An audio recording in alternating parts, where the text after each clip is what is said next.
from the trenches. Hello. Hi, guys. My husband made a big fun of me one point. He's like, "That's how you're starting," and I was like, "Yes, because this particular session is all about how I am one of you, and that is a legit picture of me getting kicked in the face by my son. And if that's not special needs parenting and all parenting, I don't know what it is." So today is really going to be more interactive than maybe you've been used to in the past. I am going to be heavily relying on you to make this a really interactive session. But first, let me explain why you guys have signed up for the craziest of all presenters here. A little bit of the alphabet soup. Technically speaking, I am a licensed clinical professional counselor. Come in, sit anywhere you want. Which just means I'm a master's level clinician. Psychologists are doctoral level. If you want to get to a master's level, then you stop at me. That's annoying. Somewhere along the way, I decided that I needed to do more work, which meant I got nationally board certified. I am a mom of a 12-year-old now. God help me. He has autism, ADHD, and anxiety. That is quite the trifecta in my house. I get lots of birds being thrown up in my house right now when all of those things are going. I would demonstrate for you, but I'm going to assume that you know what that looks like. I am also a huge, proud Gen Xer with a hint of New Jersey. I have to throw that in because I'm going to ask you to do some things. And the only way to explain why I'm asking you to do those things is I'm a proud Gen Xer from New Jersey. All right?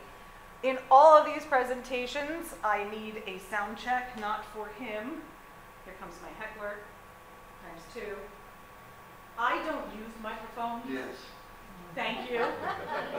I don't think I need microphones. But when I get excited about what I talk about, I tend to speak very quickly, and my words kind of go very New Jersey-y. So I do need some help keeping me on task to make sure that I am articulating appropriately. Can I please have a volunteer just to clap me so that I stay within both audible range and articulation range? So I'm just going to need somebody to quickly to slow me down so that I know that I have to stop. John, thanks. Third heckler. Right? So it really can be any of you to please give me a quick double clap that I am talking too quickly or I am not articulating because there's that Jersey girl coming out and I've gotten way too excited.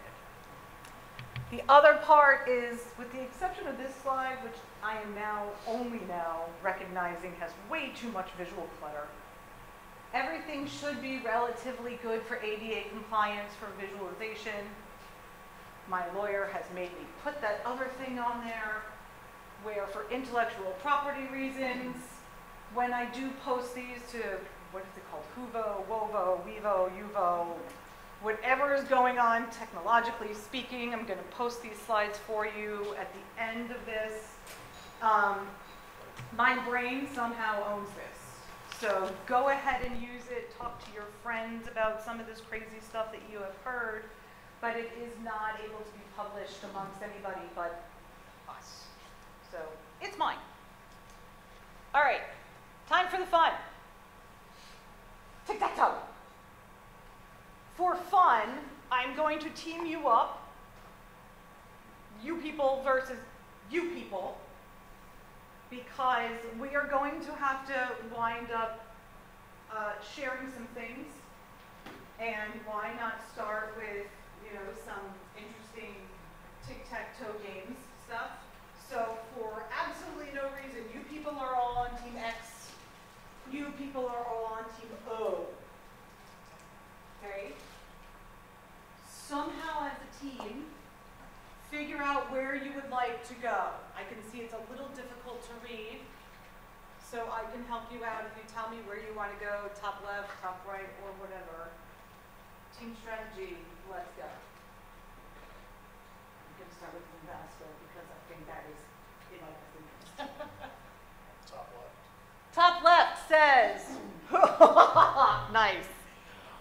See, it's that Gen Xer, and he's from the East Coast. Question reads, what was the first music video played on the newly launched music TV network, MTV? And the answer is? Yes! Very good! No, I forgot if your X's or O's. I think you guys are X's. Ah! Oh no. No. Okay, now I've ruined everything. Now I've really ruined everything. Let's try this again, because still ruining everything. There we go. Why, for some reason, I can't move the X. Because it's in presenter mode. So we're just going to remember that the X is there. Sorry. Timo. Yes, ma'am? Bottom right. Ah! Different generation, I'm going to assume, because you're beautiful and young looking. What does IFY whatever stand for? If you know, you know, and she knows. So visually, we've got X up there, O down there. X is where do you want to go? Middle top. Middle top. Name at least 4 actors who played Batman on screen. Oh, middle top. Oh, I'm sorry. What does acronym SCUBA stand for? And she's the one who copied off the science class. She's the one. All right. I'm assuming that you guys are going to want to block something. Top right, sir. Go ahead with the Batman. Name at least 6 actors who played Batman on screen, TV or 4. movie. 4. 4. There are a lot more, but you can nominate 4. Can we all do it together? Yeah. Oh, I love that idea. Let's go ahead, Batman. And by the way, I did know, because I've been spying on you from afar, that there's been a Marvel question going on Who Wobo, You Ivo. So pardon me that this is not Marvel. Okay, 4 actors that play Batman. Adam West. That's the best one ever, by the way. Christian Bale. George Clooney. And Val Kilmer. Yes, blocked.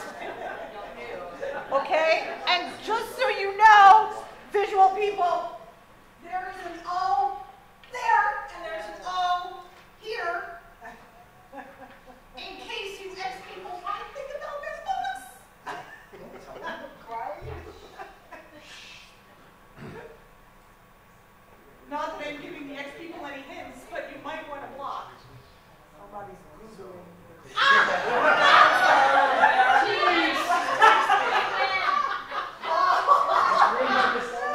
He's using one of his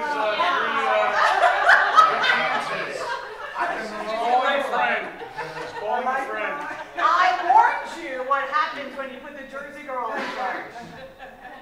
You're all having way too much fun at a very serious conference.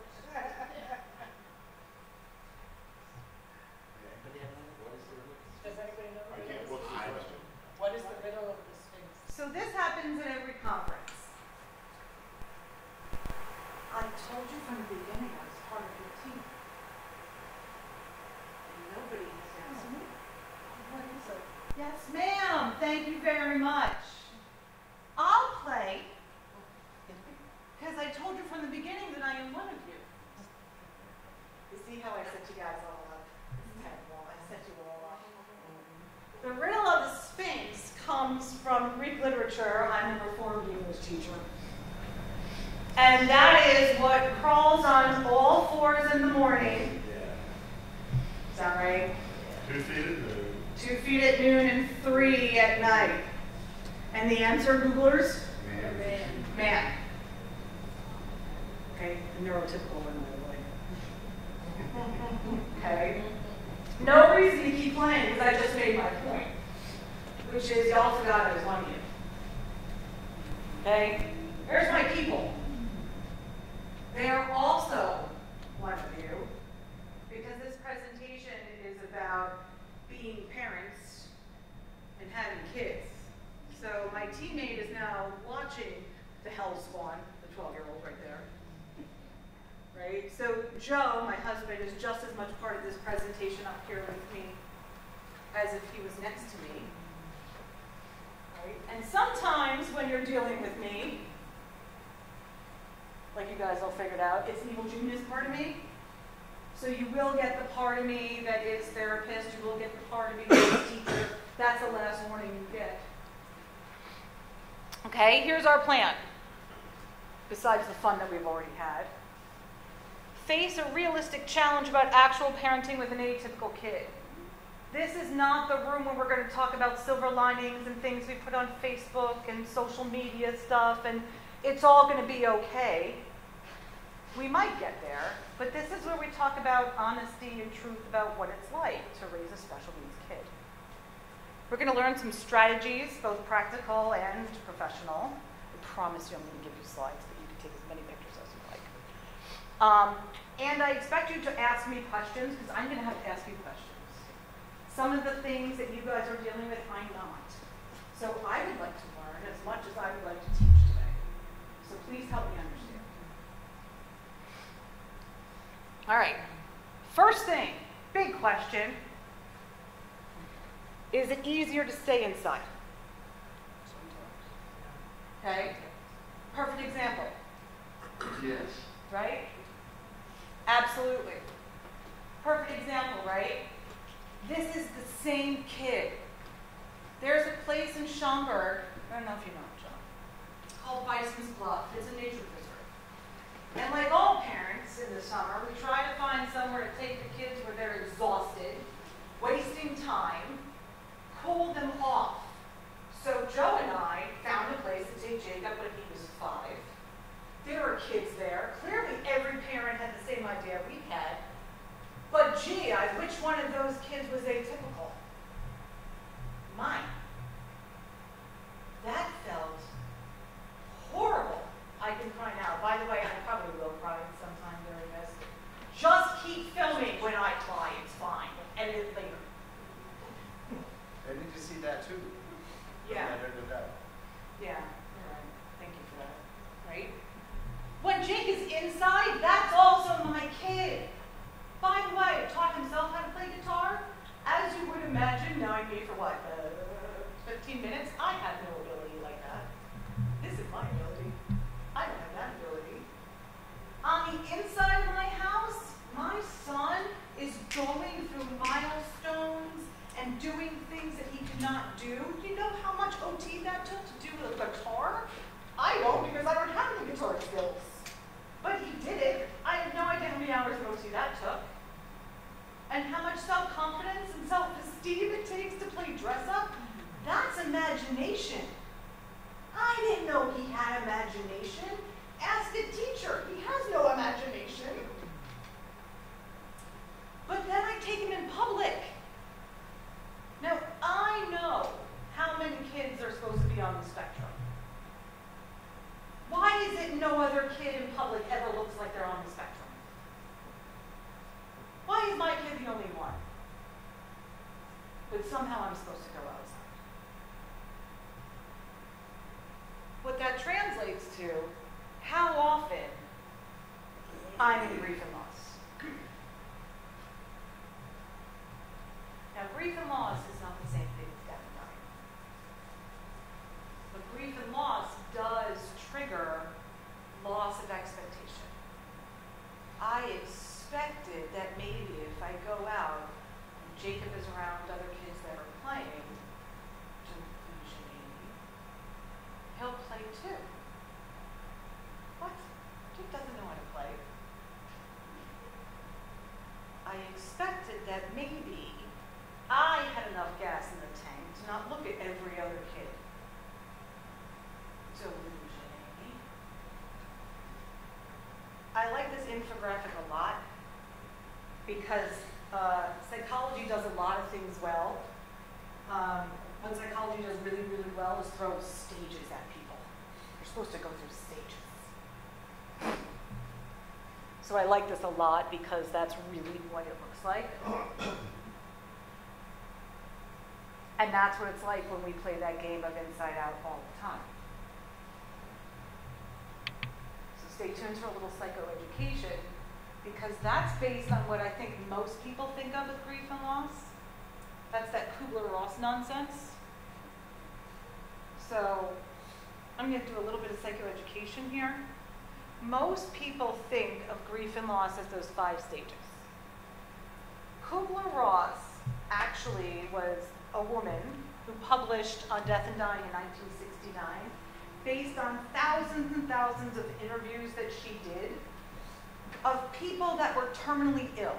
First in Poland during World War II, and then she came here and did what all women do, disappointed their dads, and went into careers that they didn't want us to go into, and she wanted to become a psychiatrist.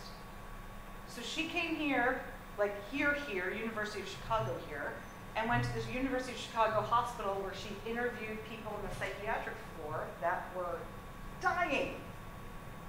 And that's how she came up with DABDA, which is those 5 stages. So denial, anger, bargaining, you have them memorized? Depression and acceptance. But we know all those, and I don't know how many of you, when you memorize those things, knew that those are the stages for somebody who is dying. That's not for us. So this dude, Warden, came along in the 80s, and he's like, wait a minute, there's nothing scientific about that. And what Warden did is he launched a different book, not so sexy title, and it was Grief Counseling and Grief Therapy, 1983. People like me had to read that book.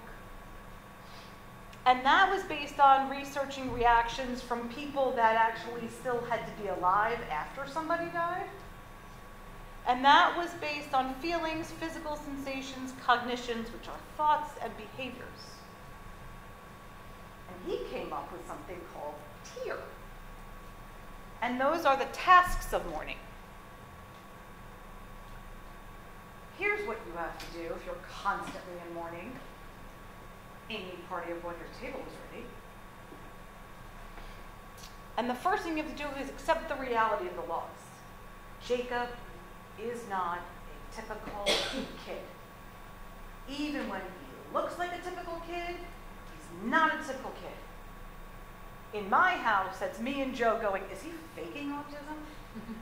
Is he going to turn to us when he's like 24 and go, ha, ha, I knew everything that was going on the whole time. I just made all the adults think I didn't because I didn't want to read. I didn't want to write anything, and it was a lot easier for me if I just threw a tantrum, didn't speak, and said, ha, ha, ha, you do it. This is what we tell ourselves under those days.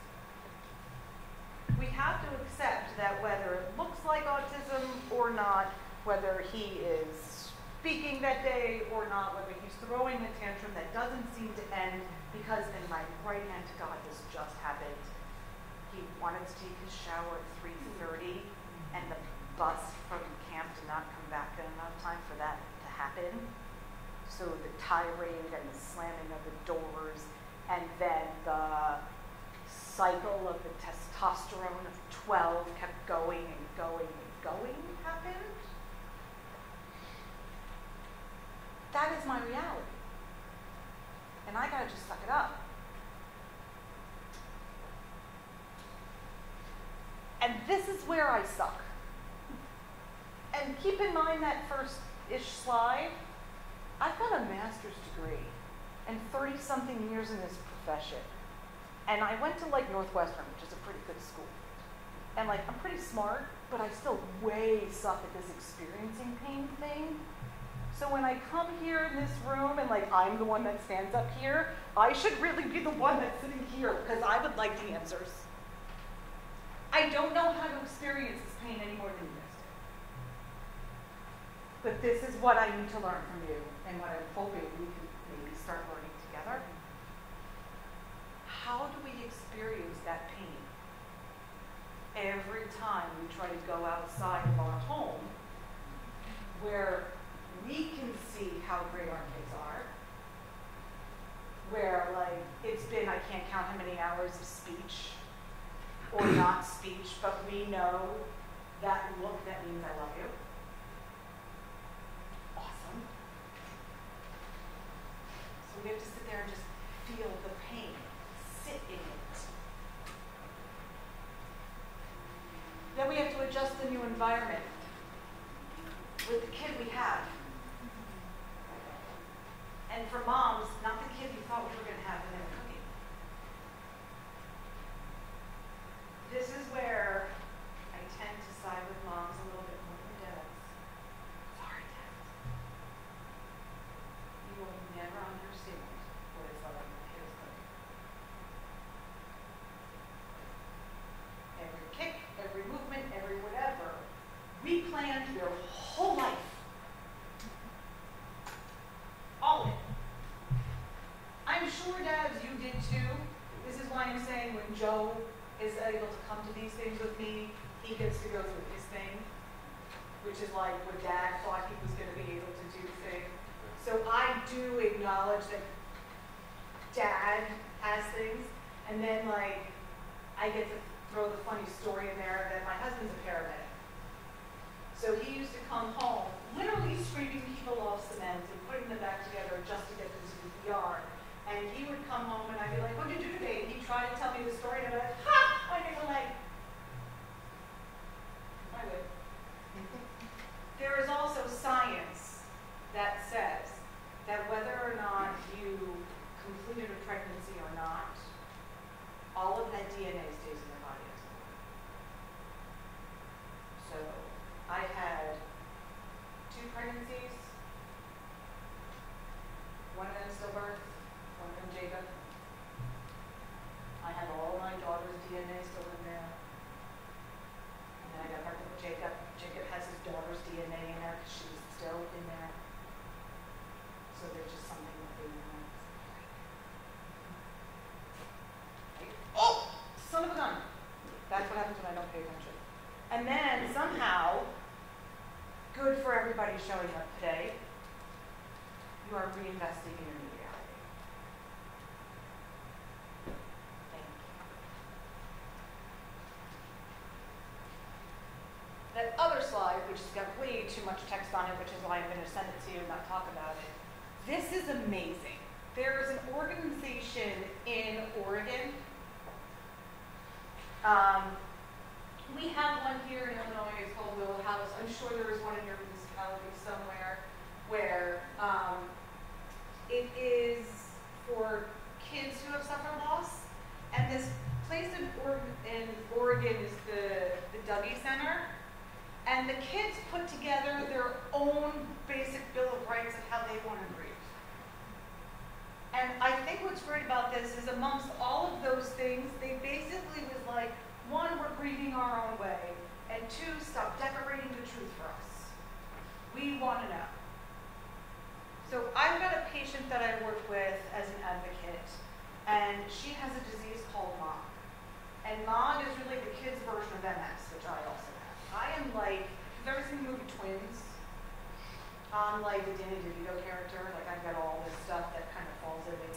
I've got like an ultra handsome 6'4" brother who's the badass on Wall Street, and then there's like me. And there's my cases. Right? So I advocate for her because I understand her. She's got like Lyme disease between kid form. And she actually just coming out of a program for suicide right now because every time something happens with her disease, her answer is to try to commit suicide. And what has helped her the most is working with her OT. Because my recommendation is, please work with her to build a model of a neuron and show her what demyelinization looks like. And the more we keep telling her the truth of what's happening to her, the better she is doing because she understands it. I know that is hard because there is so much going on in the brains of our kids. I don't even know how to explain autism to Jacob or apraxia to Jacob or dyspraxia, where he's trying to tell his body to do one thing and his brain just doesn't understand what that means. But I can tell him as much truth as I think he can handle. And that seems to be helpful. It's a matter of perspective. It's a men are trying to do both. So whether you see a super old couple there, or some excellent guys with sombreros, the answer to how you are going to process the grief and loss of having an atypical kid, whether it's Kubler-Ross or Worden, or taking the advice of kids from the Dougie Center, it's both. It's and.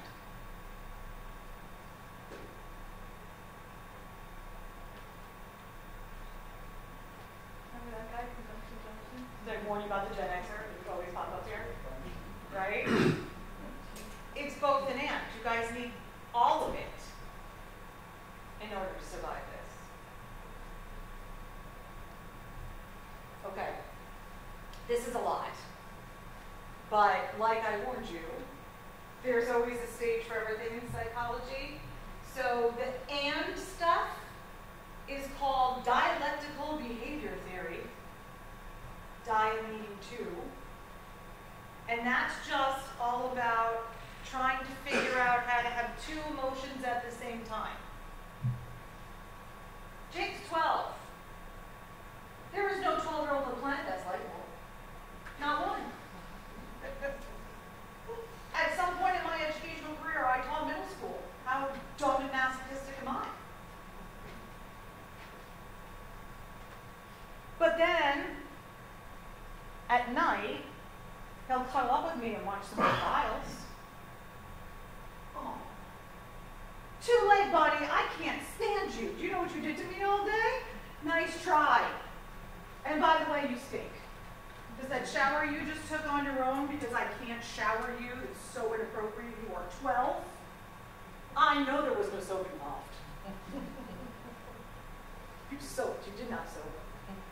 Right? How can I have both those feelings at the same time? Like, I love you and I can't stand you. DBT lets me do that. It's psychologically proved. Yes!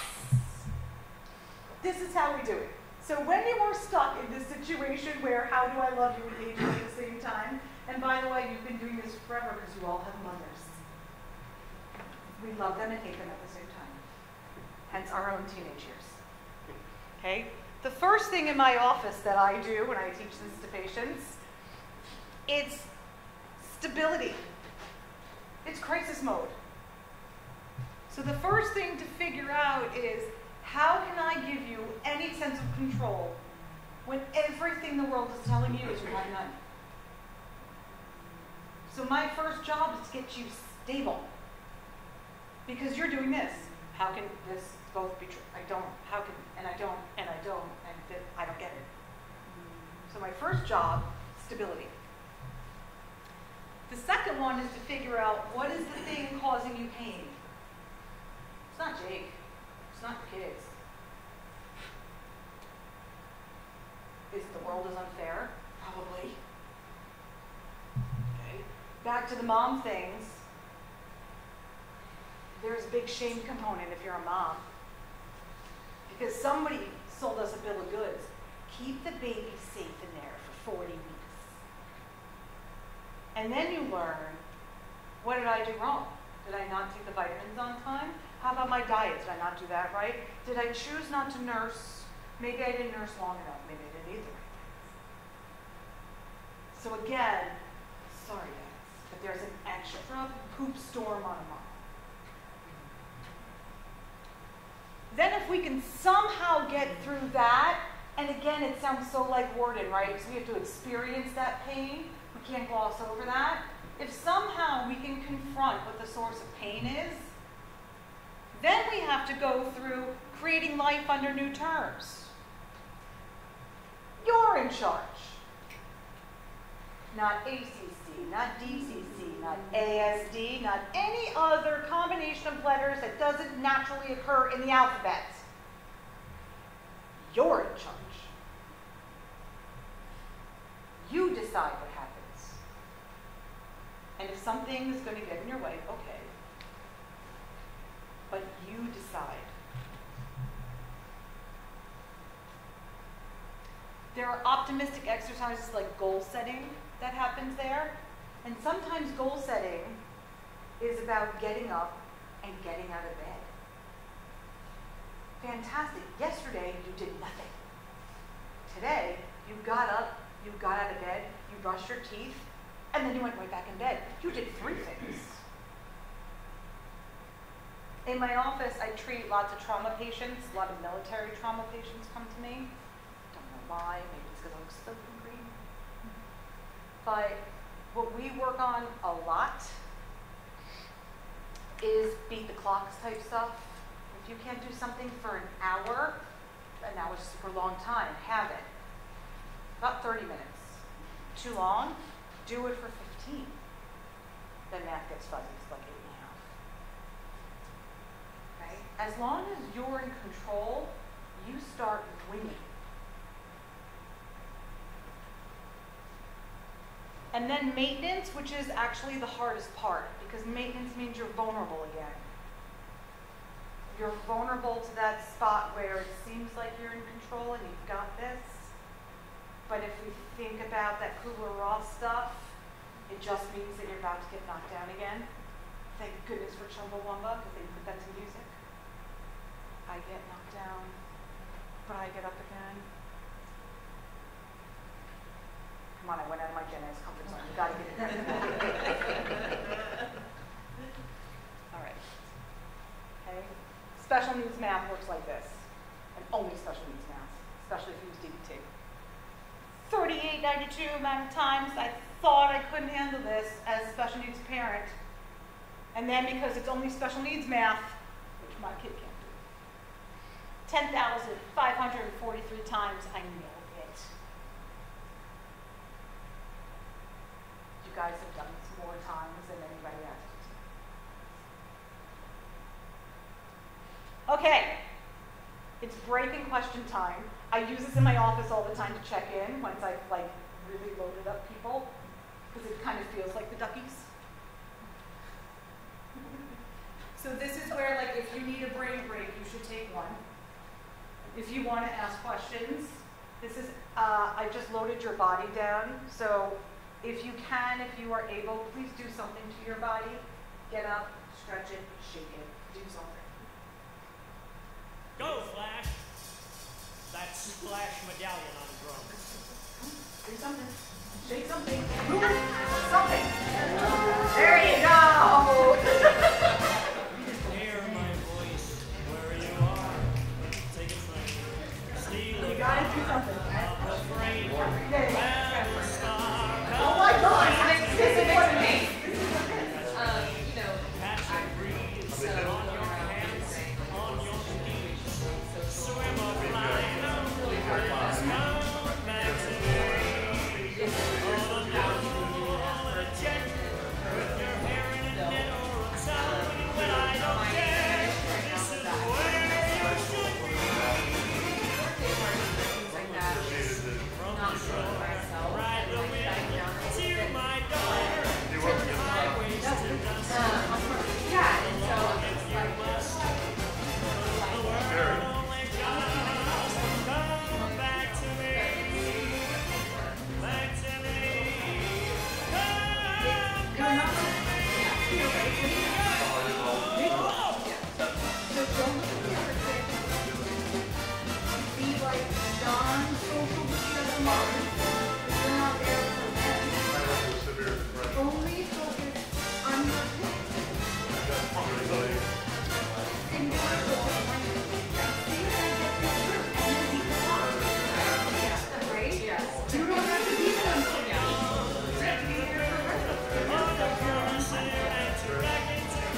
and ride the wind till my turns highways to dust. Come along if you must. Move the world and come back to me. Back to me.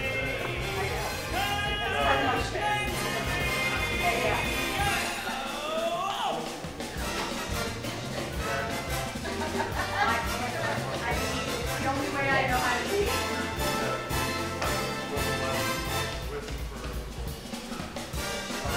Am I representing you?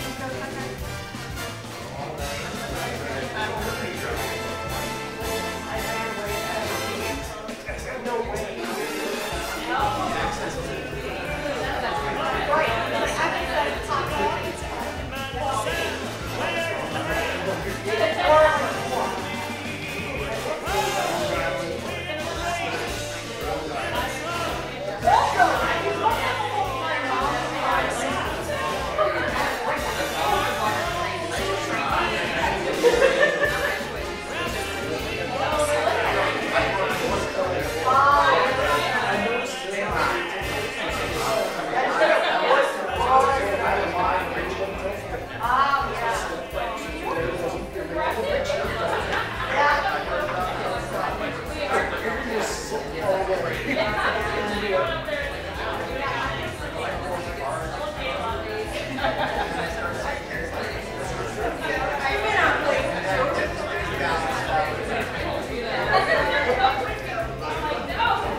There's still people missing. Forget them. All right, I'm going to try to bring you back a little bit. Okay, it's going to get better. I think the first part was a little bit much, but I think we should do better from now. Okay. I'm going to invite you to play. You do not have to. I will show you a big shady disappointment face if you don't, but that's if you can manage that, that's okay. So, all right, sitting or standing? Sitting is probably better, right? Just get comfortable and check in and put your feet on the floor and actually feel the contact point of your feet on the floor.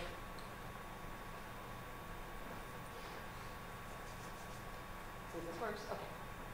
Right? Check in with the rest of your body as you move up, feeling your seat on the seat. Okay? Check in with your back against the chair. All the contact points that you're making, just take a minute. Feel your feet, feel the backs of your thighs. For me, there's one big like facile hip region. They all blend together. Right? Check in with everything. And then I'm going to ask you a question. Were you holding your body up? Or did you let your chair do its job? Does anybody want to provide feedback for that? Anybody want to share? The chair is holding us. You let the chair hold you? I'm not really sure. To be honest. Right? I guess I wasn't paying any attention. Yes, ma'am. All I thought about was how short I am, that I can't have my back against the right. I just do way up. If anybody is roughly my, I'm 48. If anybody is my age or older and recognizes the following reference, I'm a little Edith Ann in almost every chair. I knew you'd get that. I'm a little Edith Ann in almost all the chairs I'm in, like my feet just stand out. Yeah. Right? the message here is I'm wondering how often you let your environment support you, or how used to you just doing it all alone you are. I got it. I'll do it. There are things in place, not just this conference. Hopefully you've got more resources here, right? I can see you are now making sure that you are sitting in that chair. Right? But there are things in place that are designed to support you, and I think the challenge is, are you letting them support you? Or do you got it? Okay? I can't hold my body up. Then you're winning. You've already learned this lesson. Like you. Keep you on my toes. That is Yalom. He is the quintessential crusty old man therapist, and he literally wrote the book on group therapy. So I know you guys have come to the conference and found your people, and he is kind of the one who has decided to tell you what you are supposed to be finding in these things. So I was like, well, why am I the only one that has to have a degree in psychology? Here's yours. If you leave here and only get some resources without using them, you are missing on the group therapy aspect of it. So for the emotional aspect of this, you should put yourself in a place where you have gotten some hope. You should get it from the fact that some people in here are at different stages. You have different kids at different ages. You have different kids at different success rates. You have got different resources. You've got different outlets. Some people are more active and activists than you. But that's good. It is not a shameful thing. It is a hopeful thing. And that is great for helping you feel a little better that you are not alone, which is the most important thing when you are going through this as a special needs parent. There is a universality thing. I didn't know you guys were here. It's John's fault. It's legitimately John's fault. I spoke to an organization that John runs locally, a special needs support group. Yada, yada, yada, I'm here. I'm glad I met you guys. There's a lot I don't know. You guys got resources for me, and I need you guys. My world was getting way too small. So thank you, and thank you for having me. Information sharing. I've been spying on all of your chats on the who, you, who, I do, you do. I'm never going to know what that thing is, right? But it's been really cool because I'm reading about things like there's research going on. I didn't know that. People want to do legislation advocacy. Please do. Autism Speaks sucks. They don't do anything. So I'm glad that you guys are pursuing making more people listen and decision makers listen. Thank you. I'm totally signing up for that. That's amazing. Self-esteem, confidence, self-efficacy. I am completely drawing on the strength of others. The fact that some of you are standing up straighter than I am, I recognize from your soul to my soul, and I need it. I can't believe I haven't cried yet. I'm pretty sure I'm doing that in between this session and my 2 o'clock session. So if you see me somewhere, just make sure like my makeup is fixed before I have a 2 o'clock lecture I'm giving you guys. Thank you. Thank you. There is a cohesiveness thing going on here. I mean, we are all survivors of tic-tac-toe that didn't really work well. That's nice. We'll see each other in the hallways and we'll be like, oh, weren't you that? Yes, great, got it. Right? That's amazing, thank you. And because of that, some of the weight that you carried when you first came in here, you are going to leave in this room when you left. And some of the weight you carried when you first got here at the conference, you will not carry when you leave the conference.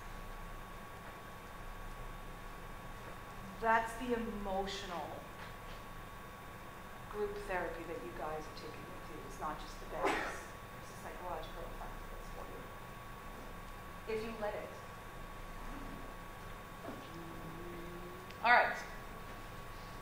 you are ready to ask for help, you have to figure out who you're supposed to ask. There are so many people, and you don't really know like who you're supposed to ask. Mostly because they have all of these acronyms, right? Pop quiz. Do we all know what these things are? Do we know what they are? Anybody want to volunteer? Who? Anybody know what OT means? Everybody knows what OT means. Nice class, very good. Anybody know what RBT means? Really bad teacher. Right? What is it? Yes. They do the ABA, Registered Behavioral Tech, right? Those are the frontline workers that change. Yes. Those are the frontline workers that do ABA that change every time you finally get some traction. Yes. They are the ones that do all the actual work for ABA, and just when you find a good one, they leave. Right? Anybody know what LBS 1 means? Or no, something with It is. That's the actual certification for your special ed teachers. So they are your case manager at school, but in order to be special ed certified, technically they are a licensed behavior specialist, I believe, level 1. That might just be for Illinois. They might have some other whatever in a different state, I'm not sure, but in the state they are LBS 1s. Speaking as an educational advocate in the state, you must advocate for you and make sure that when you go into your IEP meetings, that's actually what's going on. There is always a lack of actually certified special ed teachers around. So sometimes the person in your meeting is like a permanent sub or something. You have to have an LBS 1, a licensed, certified special ed teacher running the show in those meetings. BCBA. Nice, John. What is it? Board Certified Behavior Analyst. They sometimes are in schools, a lot of the times they are delivering ABA. SW? Social worker. PT? What's the difference between PT and OT?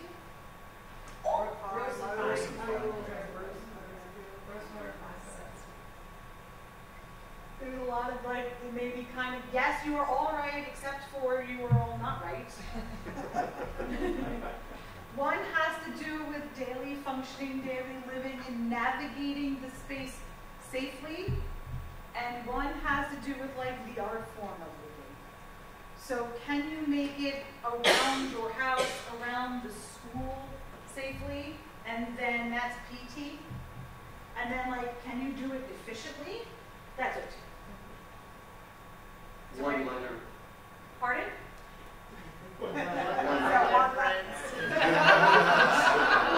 Often in the schools too, it's a one-step difference as well.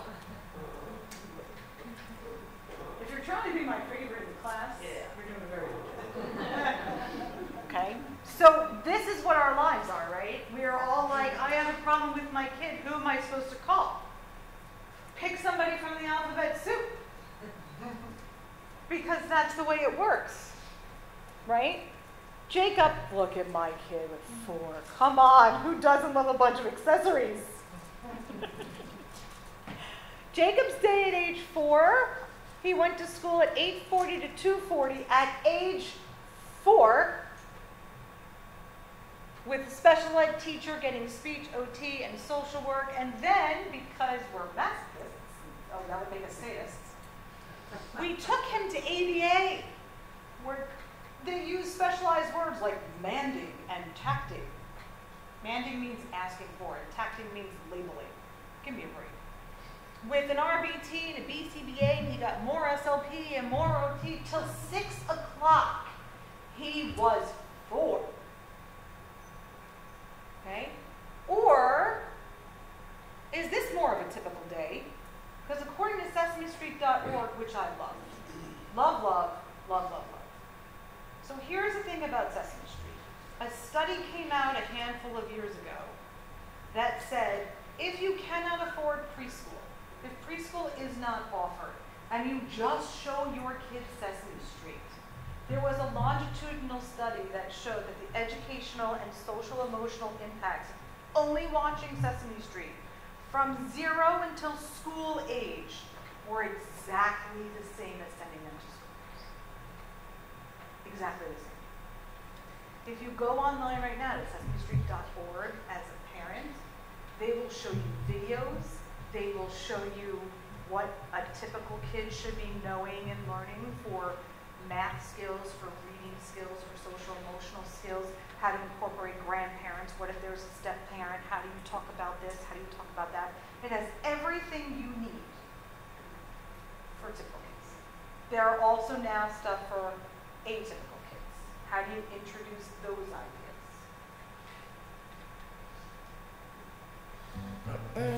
Elmo, are you ready, son? We need to get to school on time. I'm not going to torture you. Elmo is ready for school now. But this is like Is a your typical jacket all thing zipped for a up? 4-year-old. Well, Elmo is I can't listen to Elmo. It's a thing, right? This also is typical for 4. Pop culture-wise, 4-year-olds, typically, should be making puzzles, building a fort, playing animal charades, playing red light, green light, reading fairy tales, playing tic-tac-toe. Yes, watching The Lion King or Disney movies, playing tag. It never occurred to me to do any of those things. I was so focused, tears are gonna come. I was so focused on what Jake couldn't do.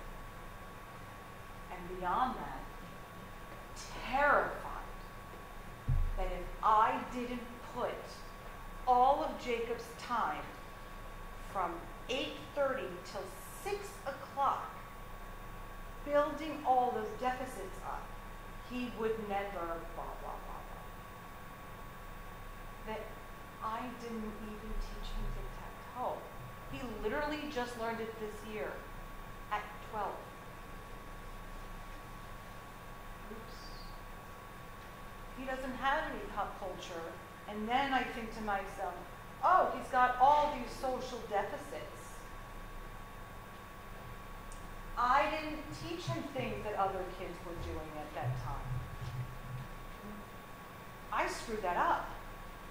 Put it on my list of mommy shame. Because we're asking all these experts, right? We're asking all the OTs, PTs, speech, the social workers. What do we do to make up for this diagnosis that my kid has? So then the question becomes, when do we fire them?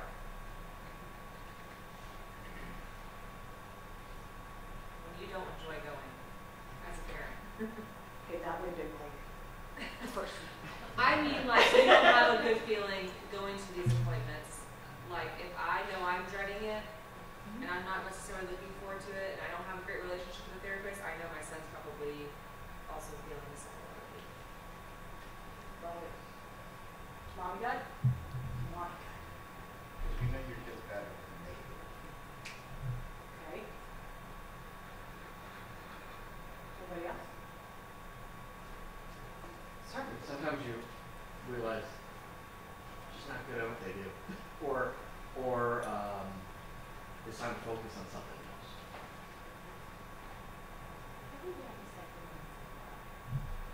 Can you say more? Well, when like a huge new problem emerges, you're like, you got hit, like, and then you're in fatigue, everyone's fatigued. And you're going to meetings, until something else erupts, and you're like, oh, I'm a new expert. Right? You have to all do this. Oh, yeah. So what I just learned, that was some Oh, no, it's okay. I'm a mom and a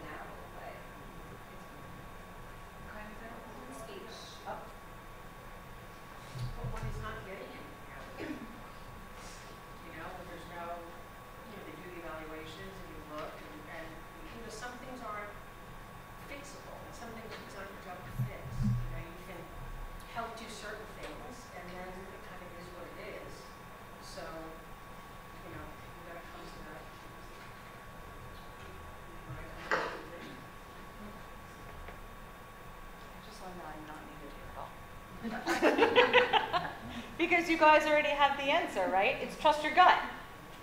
Your gut knows. Where were you guys like 9 years ago? Where were you? Right? It's that gut instinct as parents. Dads, you're back in. Good job. It's that daddy gut. It's that mommy gut. And this is where having a partner is really helpful, right? Because one partner is going to be really myopic, no, we have to do this. And the other partner, at least in my house, has to just physically sit you down and be like, no, we're not doing this anymore. Right? Like, we have to look at this differently. There's a different perspective. Psychologically speaking, that's that primal part of your brain. Sometimes it's called the lizard brain. It is way back here, like way, way back here. And the rational part of your brain is way, way up here. There is not anything more geographically further apart than your gut and your rationale. Ever. They are if you breathe. That's that whole like breathe thing. That never happens in my office. I'm sure that's not a surprise for you. Never in my office do I tell a patient, just breathe. That never happens, right? As psychologists have always had different names for it, right? Like Freud called it the id. Everybody has like different things they call it. The job of that primal brain is like to keep you alive when your rational brain is trying to tell you something, but that part of your brain is like, no, you're in big trouble. Run, hide, fight, flight, freeze, that kind of thing. We want that reptilian brain to come in there. So that's kind of a good thing. Jungian psychologists, Jung was a spin-off of Freud. Freud was way too about like the primal drives kind of guy. Right? They came up with something called schema, which basically said people listen to their guts enough that you can pass this down throughout lifetimes, which is why it is a common fear to have a fear of spiders or snakes. Like you can have never seen a snake or a spider and just be naturally afraid of it. That's what the Jungian psychologists, they call that schema. That's why that picture is up there. So, you know, Jacob was born in 2012. He has never ever seen a phone attached to a wall. We go to my mother's house in Jersey. The phone was not ringing. And he goes right to this object he's never seen plugged into a wall, and he picked it up and he was like, hello? And I was like, what is that? So somewhere along the way, he took his mother's childhood of speaking on the phone for hours and hours and hours in 1986. And he picked it up.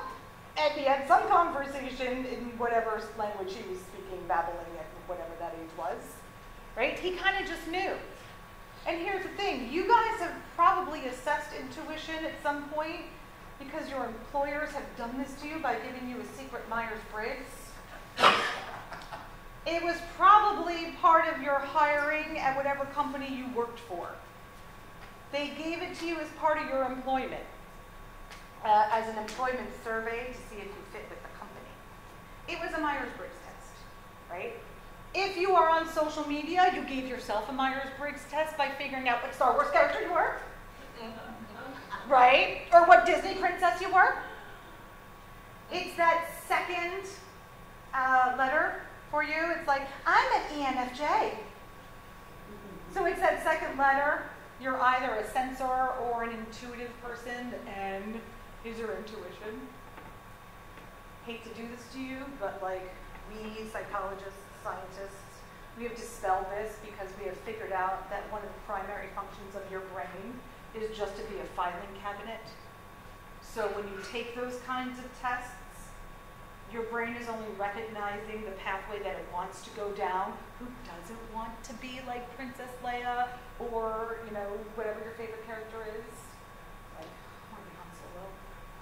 So, like, that is how I altered the test when I took it, not knowing, but yes, I did. So, it's completely built. So, those don't mean anything. So, of course, you're Han Solo or Princess Leia. Or, like, you know, a Wookiee. Go ahead, be a Wookiee. Right? There is actual research to this. Kelly Turner is one of my secret heroes. She's a psychologist, and she wrote a book called Radical Remission, She's a little bit Kubler-Rossy because she only works with terminal patients.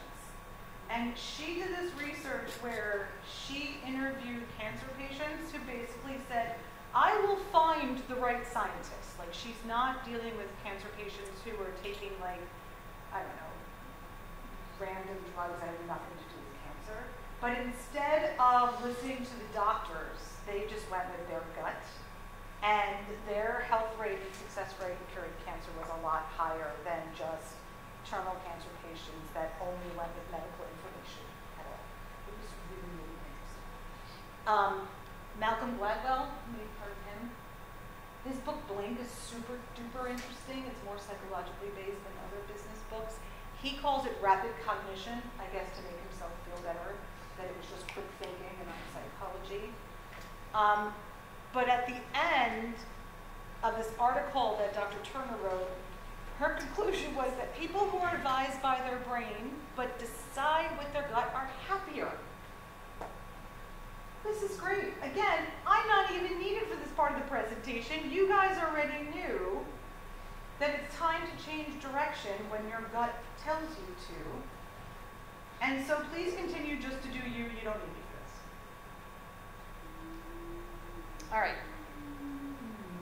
Healthy boundaries, however, you might need me for. Because we've talked a lot about things like self-awareness, self-management type things, and we've started to trick upon things like social awareness.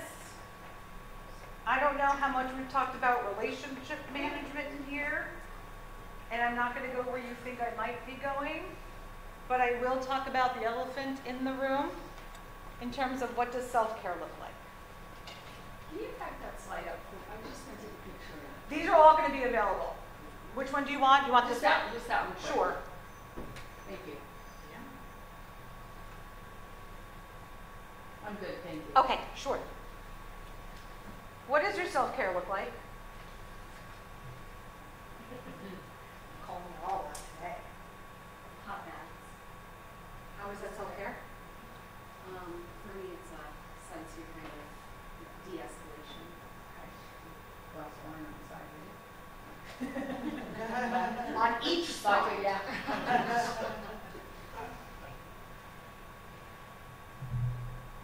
Old Beach, How often do you get there? not enough. There we go. There is none. No self-care? No. Does this count? Too busy. Does this count? What, Yeah, being this here? does. Yeah. Well, I guess it can, yes. But I'm still, I mean, but yeah, it depends what your definition of self-care. Right. There's just still not enough time. There is none. So. For most of us, there is none. And here's the reason there is none. The elephant in the room is, how many of us can call care.com? What? Are you kidding? None of us. Oh, but wait, I was talking to my friend and she just called her parents. What? First of all, that's assuming your parents live locally. Neither of my in-laws live locally, and to be as honest as humanly possible, we don't have relationships with either one of our parents where that was going to be an issue. But then you have to assume that you have understanding parents and in-laws, that you are not going to have them come to this conference for several years to first understand what's going on with your child. And then come to my office for several family sessions so you can replay all of your childhood, so you can finally be respected as a parent, so that they will listen to you as a parent. Because it's not the same model. Okay? I grew up in the 70s where I had to buy my mother a wooden spoon to replace, you're going to like this, to replace the wooden spoon that she broke on my keister. That is just the way. Do you know what I mean? So the elephant in the room about babysitters, family support, to have social awareness and relationship management is, we don't have a support network. Who are you kidding? We don't have babysitters. We don't have a date night. What's a date night? That's crazy.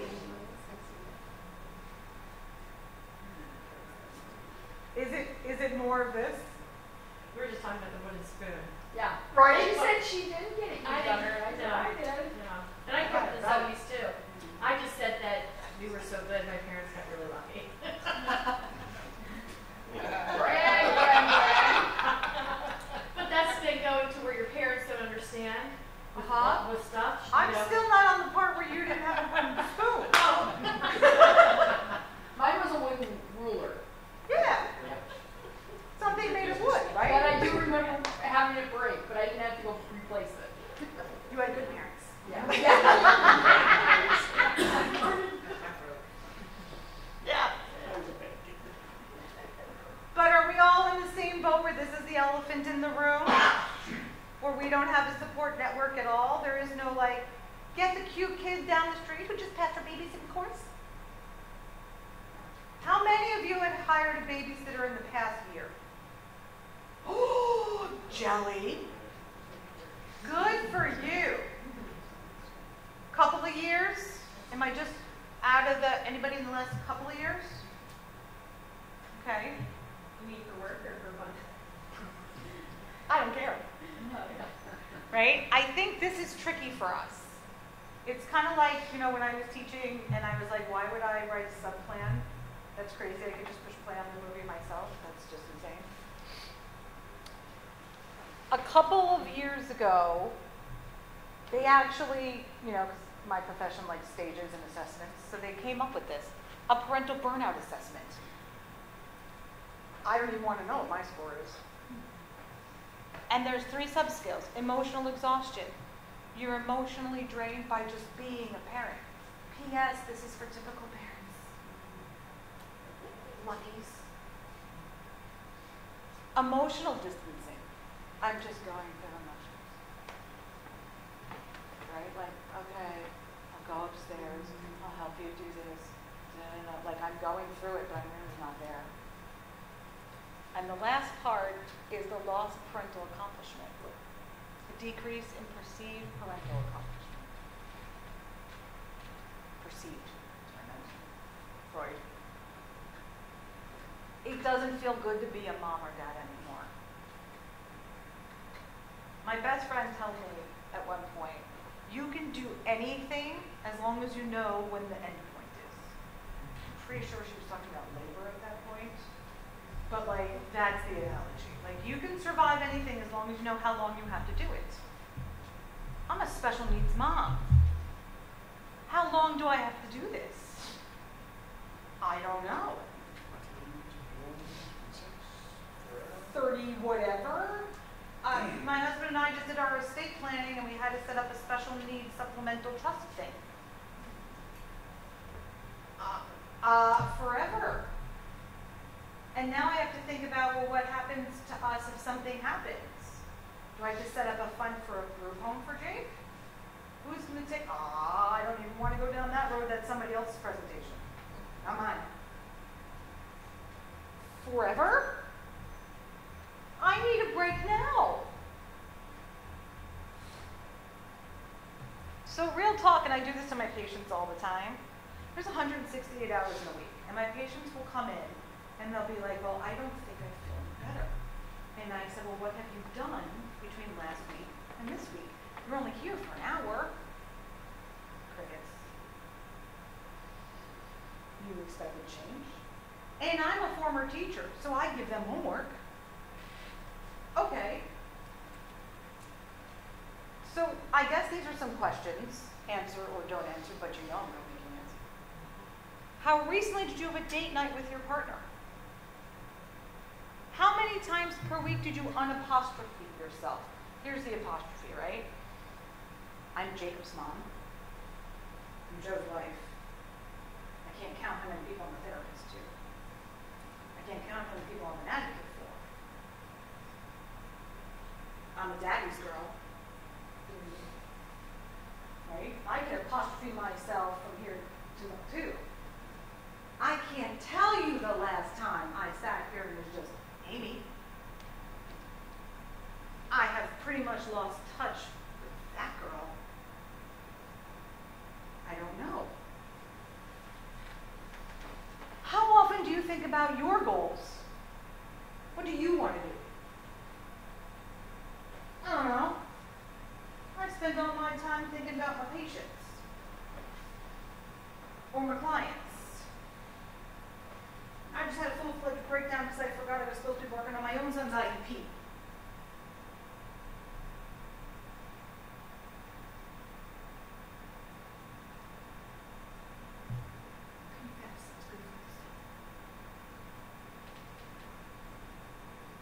Or take a couple minutes now.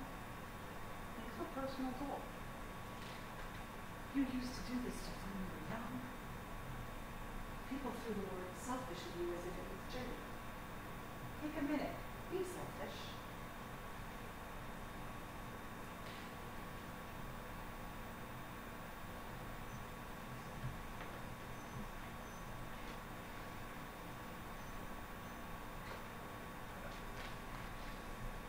Yours is easy. The goal is somehow have a person's back. Sometimes. Ready? When's the last time you had a personal goal? I have a bunch of them.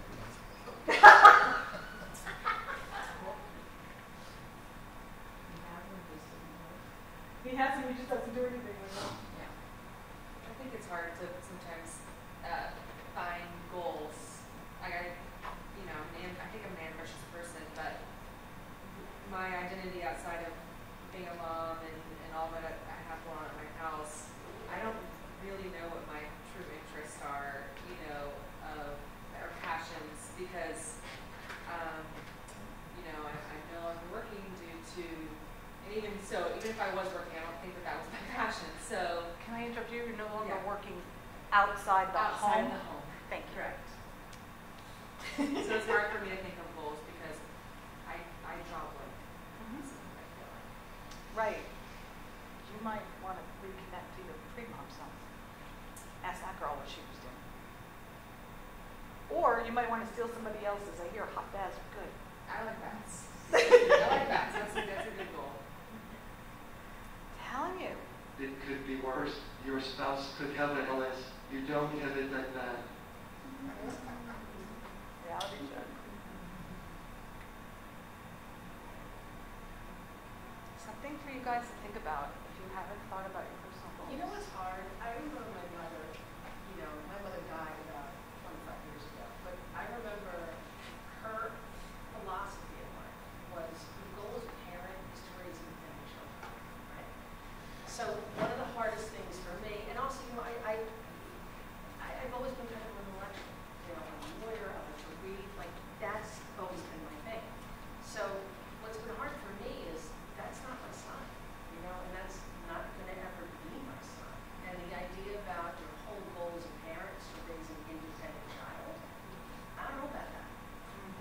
So it's really, it just, for me at least, it's just shaking me in my core because it's a complete upending of the entire way I was raised, my own internal paradigms, everything.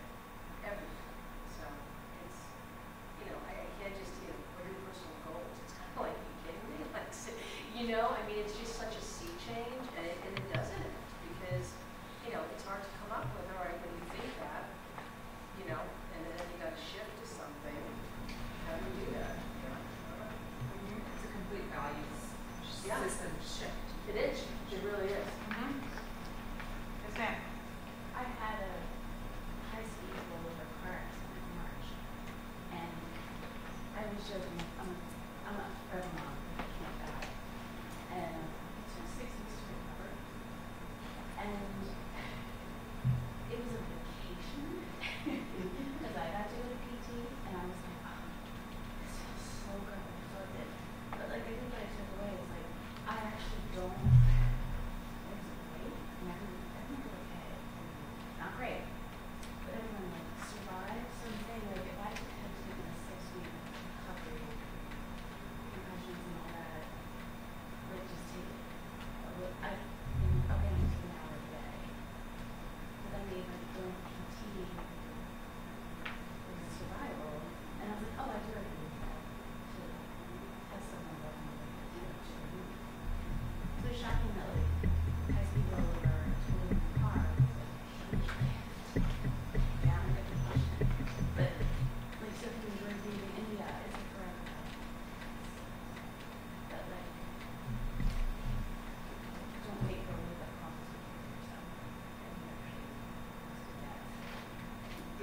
Saturday Night Live skit where somebody gets COVID and it's like a Oh, yeah. vacation. That one.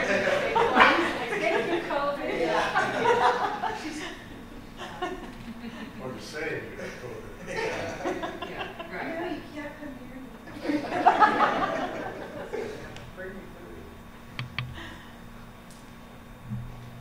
Here's your healthy boundaries bingo card. If you've been taking pictures, this is a good one for you to take a picture. I promise they're going to get a photo, but this is a good one to take a picture. This is what healthy boundaries looks like. This is going to be a mind shift for a lot of people because this doesn't make sense to anybody. This is what it looks like to start having healthy boundaries. Right? It's okay to say no. The ones in the middle are huge for us. Have fun. Please, you can do this. It's going to be okay. Small digestible chunks. This is where the beat the clock might be healthy for you. Okay, maybe try to do it in small measurable chunks. Right? I think the hardest thing to do is that you have the right to feel your own feelings and act upon them. Right? At some point, I'm going to show my son what a real nutty is. He only knows what like a little 12-year-old one is, and I am lucky because my son will put himself in a timeout. I don't say anything. I think he gets it from my mother, who I watched. I watched this woman pull herself over because she ran through one of those red lights that doesn't mean anything. I'm from Jersey. Right? It's one of those like red lights that's for like a shopping mall after hours on a Sunday, which is actually policing nothing. But I mentioned it to her, and she just pulled herself right over. Okay. I'm going to show Jake what a real night looks like. I'm going old school. I'm going to slam a door. I'm going to drop some F-bombs. I might kick and throw some things. It's going to be good. Okay? There is a difference, however, between bumper sticker optimism and things are going to be okay, and genuine optimism, things are going to be okay. And it has to, again, go to that word in tier stuff, where you don't jump over experiencing your feelings. So please don't go through the whole being negative won't help you, blah, blah, blah, blah. The difference between toxic positivity and genuine optimism is experiencing the feeling. I don't mind if you're optimistic. Mine personally, like I do, but like for the purpose of this lecture, like you can be optimistic. But I need you to experience the feeling. The absolute worst thing in the world you can say to me, if you really hate me after this lecture and you want to find me between this one and my 2 o'clock lecture, is it is what it is. So if you really want to wound me, feel free to hit me up with that as many times as possible. It is what it is. I hate it. It means that I have just moved on to the next thing and felt nothing and processed absolutely nothing. I'm okay if it's on the other side of that one. Don't worry, be happy. Oh, no. Yeah, I know. Unless you also can whistle like Bobby McFerrin, don't put that one on me either. Now I've got that in my head, though, so thank you. I miss that guy. Can I ask you a question? Always. Can you go back to that bingo card? Yes, ma'am. So, how are you, I'm reading all of it, and that's fine every once in a while, but that card makes me feel that, what are you trying to say to us with that card? Because I'm looking at it a lot differently.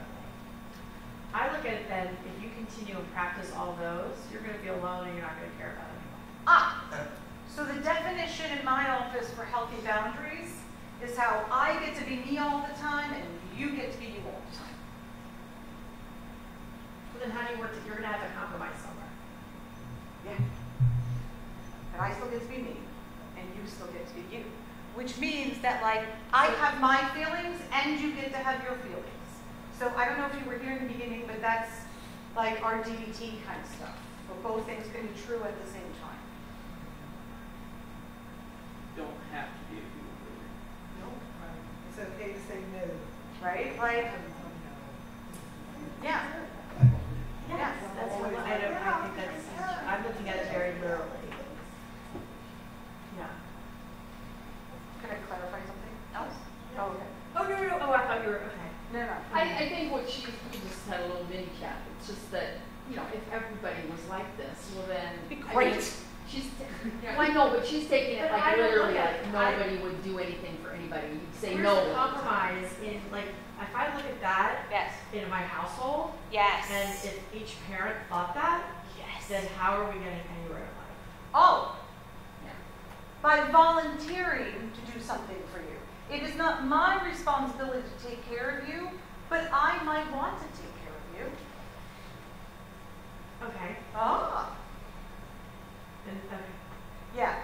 So find me after this because I'm almost getting to it. No, I'm sorry. That's fine. Yeah. Okay. Part of doing that, and I think I'm going to get to that, is you have to teach people how to treat you. Okay? This is how I teach people how to treat them. These are who my real friends are. Please sign up to be my real friend. I know there are some of you in here with me. Right? Good friends offer advice and words of wisdom, but real friends are over at my house with cocktail, chocolate, glitter, duct tape, cat suits, and a plan. Maybe not so much glitter. Duct tape. Okay? Here's how to teach people how to treat you. I got you on this one, right? It is your job as the speaker to front load, like teaching people how to respond to your news. For example, I just came back from another meeting with Jacob's doctor and I need to vent. Don't assume they know what to do with that information. Don't just be like, I just came back from the doctor. You know what he said about the latest neuro? This isn't healing, this isn't going on, blah, blah, blah. And then you have all this information to give to somebody, and what are they supposed to do with it? I'll give you a hint. Without you teaching them something, their answer is going to be wrong. They're going to do it wrong. You must teach them how to treat you. I need you to help me problem solve because I have no brain cells left. Every couple's fight starts with, I didn't tell you how to solve this problem for me. What am I, stupid? I didn't tell you. Whoa. Easy. Right? This one I do all the time. I've had multiple sclerosis since I was in my early 20s. I'm 48 years old. I am done listening about demyelization. Which part of my nervous system isn't working? Stop telling me to stop wearing heels. I'm going to do it. Can you come with me to a doctor's appointment because I have stopped listening? That's the kind of help I need. And by the way, if I have lost all presence of mind to ask for what I need, you as the listener needs to remind me that you don't know your job. So as the listener, ask for your job. Prompt the speaker. So when I call you up, if I am already way over the line, please stop me and ask me, am I just listening or do you want some suggestions? Ask me, I'm all set to be just as angry as you are, or am I supposed to be the voice of reason right now? You gotta ask. This is the two-way street we are talking about. I get to be me and you get to be you. Okay? This is fun. It's a fun exercise. Chart of emotions to increase your EQ and relationships. I send this off with all of my patients. Pick a feeling, any feeling there a lot. And do you know how you react when you have these feelings? Does your partner? Can you teach one another? I have like 30 seconds left. So I'm going to put the next couple of slides up on the, whatever, who do, you do, I do, you do. Okay? This will also go over there. Okay? This is how to vent 101. People don't know how to do this. People, you don't vent. You should learn. Right? Find an appropriate place. If there is a child in the home is not the appropriate place. Walls have ears, always. Even if you don't think your child understands, there is some kind of feeling in the house that your child understands. Find an appropriate place to vent and make it an unlimited time, including the aftermath of the venting. It takes a while for those big feelings to dissipate. Please also teach your children how to vent if they are old enough. 13 and 16 are old enough. Use your native tongue. There are words in Jersey and Boston. If your native tongue is Hispanic or one of the 147 dialects of Northern India, please vent in your native tongue because there are tons of things that don't translate. At your core emotional level, you should not be translating. It is okay if we don't speak the same language. I will feel what you are feeling. Okay? Do not apologize for your venting. Don't be like, oh, thank you so much for listening. I'm so sorry it took so long. No, you vented. Good for you. It is healthy. Do not compensate after. Thank you for venting. Here is a plate of favorite cookies. I cooked your favorite meal. This was great. Here's a gift card to Amazon. Thank you for listening. Should be vented. No. Also, if you just vented, you are done. You do not get to bring this up again. Women, listen to me. Men, you were waiting for this the entire hour. You are done. It doesn't get to be brought up again. It's over. You have vented, it's over. Okay? No time for self-regulation. Oh, guys, I wish we had more time. Because there's ideas for regulation, the slides will be up. There's stuff about hope, and there's a quiz to figure out how hopeful you can be. I will put the slides up. If this was not torture for you, there is another lecture I have at 2 o'clock. Please come visit me. I will be hanging around somewhere between now and 2 o'clock to answer any of your questions, all of your questions. Thank you guys.